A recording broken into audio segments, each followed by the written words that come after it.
Man, listen, for years, Floyd Mayweather told everybody he was Money Mayweather, built the whole brand on it.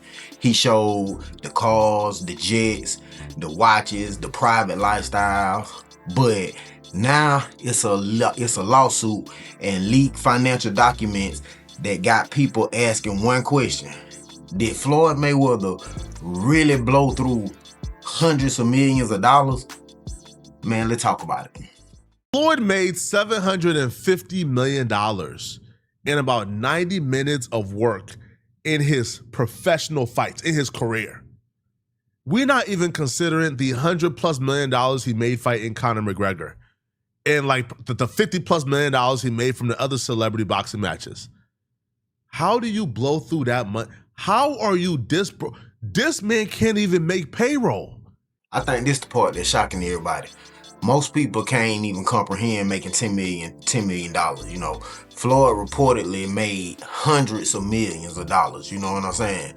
So when people hear the words broke or cash flow problems, you know what I'm saying, they immediately start asking, how is this shit even possible? You know what I'm saying? But having a lot of money and managing a lot of money, two totally different things, man. You know what I'm saying? Litigation. This dude is a sketchy character, Rushton, whatever his name is. I don't trust him. I take whatever he says with a grain of salt. But it feels like Floyd thought he had an easy scapegoat, man. Floyd made some bad decisions financially, probably some bad investments, bought some things he shouldn't have bought. And this dude was his investment manager. So this dude probably helped Floyd make the bad decisions. Floyd said, hey, bruh, I need this, buy me this, invest in this. Dude did what Floyd asked him to do. And then when it didn't work out, now Floyd thinks he has a scapegoat because this dude already has a sketchy past. You know, like the courts already know who he is. He already defrauded people out of their money. So when you come with similar claims, this dude will have an uphill battle proving he didn't defraud you because, you know, he already has a history of defrauding. But this dude has receipts. See, this is where things get tricky at, you know what I'm saying? Just because an advisor give you advice don't mean they forcing you to spend no money, you know what I'm saying? If somebody tell me to buy a Lamborghini, you know what I'm saying, I still got to be the one to sign the paperwork, you know what I'm saying? I got to be the one to show face, you know what I'm saying? So the question becomes, you know what I'm saying, was Floyd actually defrauded, or did some investments go bad? Now everybody point fingers at everybody, you know what I mean? And no, but there's court records of him like writing a judge, letting the judge know, hey, I know my friend is up for sentencing. He's a really good guy. So Floyd is writing like statement of characters for this dude in a court case he claims he know nothing of. It doesn't make sense whatsoever. What Floyd's attorney was trying to do with this complaint is make it look like Floyd was taken advantage of by a guy with a questionable past. Like Floyd is this innocent victim who had no idea who this guy really was. There's a little problem with that, because I have proof he did know. This letter on the screen was sent in 2023 by Floyd Mayweather to a U.S. district judge for the Southern District of New York. The bottom includes Floyd's name and his signature. For context, this is Floyd Mayweather's letter to the judge in Jonah Recknitz's case, speaking about Jonah's character and why he deserves a better outcome. In the second paragraph, he writes, "We became friendly and I supported him when he was going through the process of being sentenced in 2019. That sounds to me like he knew about Jonah's litigation in New York. In the third paragraph, he writes that Jonah has worked with him as his promoter and business advisor. He has taken the job and run with it, helping Floyd in every aspect and opening up new opportunities. He further mentions the charitable work they've done together. Further down, he mentions that people have tried to take advantage of Jonah by bringing lawsuits against him as a way to extort him. And finally, Floyd writes, I appreciate you taking the time to read this letter, Your Honor. I would just ask that you consider my personal testimony that Jonah Recknitz is a good person." Now, this might be the strongest part of the entire story, cause if them documents really do exist, then that create a whole problem, you know, cause you can't say you didn't know somebody, you didn't know of somebody, or you didn't know about their background, and then the next minute you vouching for them, you know what I'm saying? Now that don't automatically mean that this Jonah guy is innocent, but it does create a question, you know. And once documents enter into the conversation, opinions don't even really matter no more, you know what I mean? Around August 2025, Floyd needed cash money, so he decided to start pawning his jewelry. Here's a text on August 25th, 2025 of Jonas sending Floyd an image of his watch and the word loan below. That represents that watch as being within the group that was being pawned. Here's the second image sent on that day. The top image is a collection of watches that were grouped together for a November loan and that many had been returned after the balance was paid down. Here's the next message of another collection of watches that were used for a loan. The image on the left is an exhibit Floyd included in the complaint. Within this list are 4 of the watches you see in the text message on the right that were included in the group of watches that were pawned. This indicates he continues to lie about not knowing that his watches were getting pawned for a loan to fund his lifestyle. This is the moment that caught my attention. Cause people don't think that rich people never borrow money, you know what I mean? But wealthy people borrow against assets all the time, you know what I'm saying? And the issue ain't necessarily the loan, you know. I think the issue is why you taking out the loan, you know? Is it for a business move, you know what I mean?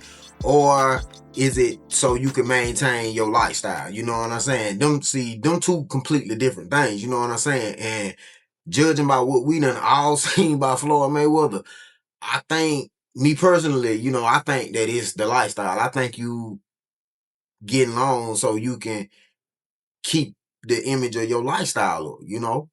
Was told to me is that Floyd was running out of money. Obviously, his broke is a lot different than broke for me and you, but at this time he needed money, so he decided to pawn $13 million from his watch collection. He does have his own jet and has flown private for a couple decades, and he has an extensive exotic car collection. But what has been shared with me is that his lifestyle is so expensive that he constantly needs to take out loans against all his assets, and it's fine when he's fighting and making money because he can pay the loans back, but it's kind of like musical chairs. Here's Floyd texting about having to give up all of his jewelry and watches and all of his women's bags. Further, he sent the text, "Don't forget about my ladies' Birkins, also that's a part of the $13 million. In December 2025, Floyd texted, "Please keep me updated on my jewelry and Birkins, thanks." Back in March, so around 7 months after he began pawning, he texted his pawn shop lender asking about the balance he owes so Jonah knows what the number is. Jonah, as Floyd's manager and the one who handles all the financial transactions, is the one who ensures that all the loans are paid off. The lender responds $1.85 million in checks, $10.8 million in jewelry, and $1.47 million in fees, and he mentions needing another $360,000 by Friday so the fees don't keep adding up. Floyd received the $13 million for pawning watches in his supposed $100 million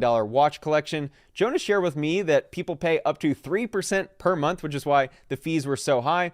That loan was almost paid in full. Now we're getting into the cash flow conversation. You know, people think being rich mean you got cash all the time, and you know that ain't necessarily true. You know what I'm saying? You can own $20 million worth of assets and have a cash flow problem. You know what I'm saying? The question is whether Floyd assets are producing money or they just costing him money. You know what I mean? And at this point, it seemed to me like the assets is costing him money. You know what I mean? Just my opinion. If you have no money, why pawn the watches? Pay $1.4 million in interest. That the $1.4 million that you don't have. Why not just sell the watches that you obviously can afford? Just sell the watches. Sell it all. Right? If you have, again, watches that are worth $13 million, now I'm sure they're probably worth more, right? But right, because it's a pawn shop. But if let's just say $20 million. If you have watches that are worth $20 million, why not just sell the watches completely? Take that $20 million and get your financial situation back right. It makes no sense. You pawn it for $13 million, you pay back the 13, give them an extra 1.4, go broke again, pawn it again. You're paying $1 million in interest every time you pawn it, and you can't afford it. You don't have money. Sell everything. Sell it all. Start from scratch. Live a modest life. Floyd, you are rich, or you was rich. Why are you trying to appear rich to brokies? Why? I actually agree with, part of what, Flacco said, you know what I'm saying? Sometimes people become a prisoner of the image that they create for themselves, you know what I'm saying? So, if your whole image is being the richest guy in the room, then it becomes harder, to downsize if something happened. You know, it becomes harder to sell stuff. You know, it becomes harder to admit that the lifestyle that you done became accustomed to needs to be adjusted or changed. You know, and that's true whether or not, you know, that's true for, you know, the average person or Floyd Mayweather. You know what I'm saying? Sometimes it's and especially like nowadays, you know what I'm saying? Like shit hot, man. Like everything hot. So, you know, you probably gotta adjust small things. Like even like, for example, like eating out right now.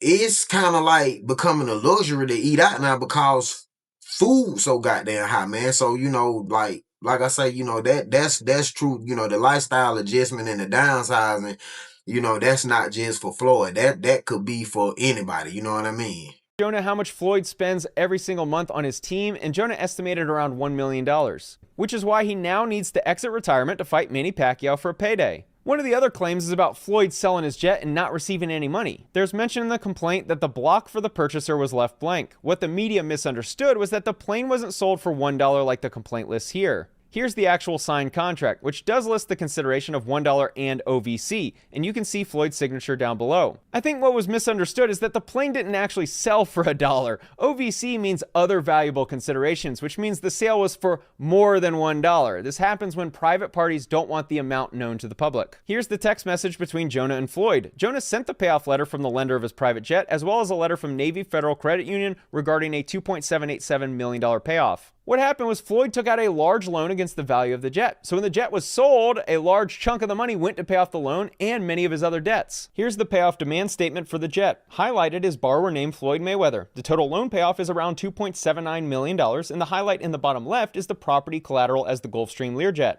This is the bank wire transfer receipt from the credit union. Both of these documents were sent to Floyd, so he's clearly lying about the jet only selling for $1 and him being out of the know on the jet selling. The picture on the left is Floyd signing the contract, and the picture on the right is Floyd holding the aircraft purchase and sale agreement right after signing it. Does he look disappointed in the terms of the sale? This is the text Jonah sent to Floyd in September 2025, indicating that the house and airplane contracts were done, and Floyd responded, "Let's go." To make it even more clear that Floyd knew about the plane purchase and the terms of the purchase and sale, here's a text between Floyd and Jonah where Floyd writes, "Can you call me about the plane, please? I need for you to update me, please." And Jonah responded, "Plane is ready to close." Jonah saved hundreds of private images, screenshots of text messages, and I can understand why he did it. They were dealing with millions upon millions of dollars. Floyd was going broke, and Jonah worried that Floyd was going to start blaming those around him for his financial problems. Back in November 2025, Jonah sent this message to Floyd saying, "I can help continue to create income for you for life, but you need to start saving more money and spending less." This the number that stood out to me right here. You know, if the estimates is anywhere close to being accurate, $1 million a month in expenses is insane. Yeah, that shit is fucking crazy. You know what I'm saying? Because eventually, even massive fortunes can start to shrink. You know what I mean? You don't go broke because of one bad purchase. You know what I'm saying? You go broke because your lifestyle becomes more expensive than your income. You know what I mean? That's kind of like, I think what kind of happened with MC Hammer. You know what I mean? Like, you know, like his payroll and everything that was around him started costing more than what he was bringing in, you know what I'm saying? And then, you know, eventually, you know what I'm saying, I think, you know, he lost a lot of his fortune, you know what I'm saying? Now, I don't know whether or not he went broke or whatever. And one other thing too, like when we say broke, you know, my broke and Floyd Mayweather broke two different things. My broke and MC Hammer broke two different things. You know what I'm saying? Like, we ain't talking about Floyd Mayweather broke like I am. You know what I'm saying? But for somebody on his level, you know, I think it's like that. You know what I mean? But like I said, I think that whole $1 million a month in expenses, that's crazy. And like I said, I think that was kind of some of what happened to MC Hammer too, if I ain't mistaken, man. You know, I think so. This whole situation should be a lesson to everybody though, man. You know, not because any of us, you know, gonna ever make hundreds of millions of dollars. Now, I hope we all do, you know what I'm saying? But because lifestyle inflation, that shit affect everybody, you know what I mean? The more money people make, the more they gonna spend, you know? The bigger the house, the bigger the car, you know, the bigger the monthly bill gonna be, you know. And eventually, you know, them bills don't care how famous you are, you know what I mean? Like, fame can't pay the bill, you know what I'm saying? Now, whether Floyd actually defrauded or not, you know, that's something that, you know, the court's gonna have to figure out, you know what I'm saying? But one thing is for sure, you know, making money and keeping it, them two different skills, bro, you know what I'm saying? But I'm your boy Seen, man, you know what I'm saying? This my first episode of S.O.U.T.H Ent Reacts, you know what I'm saying? But you know, y'all let me know what y'all think in the comments, man. Y'all get in the comments, man. Y'all drop y'all opinions or whatever, you know what I'm saying?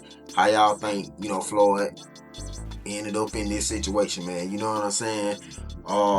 Tap into the movement, you know, S.O.U.T.Hmusic.com. Until next time, peace.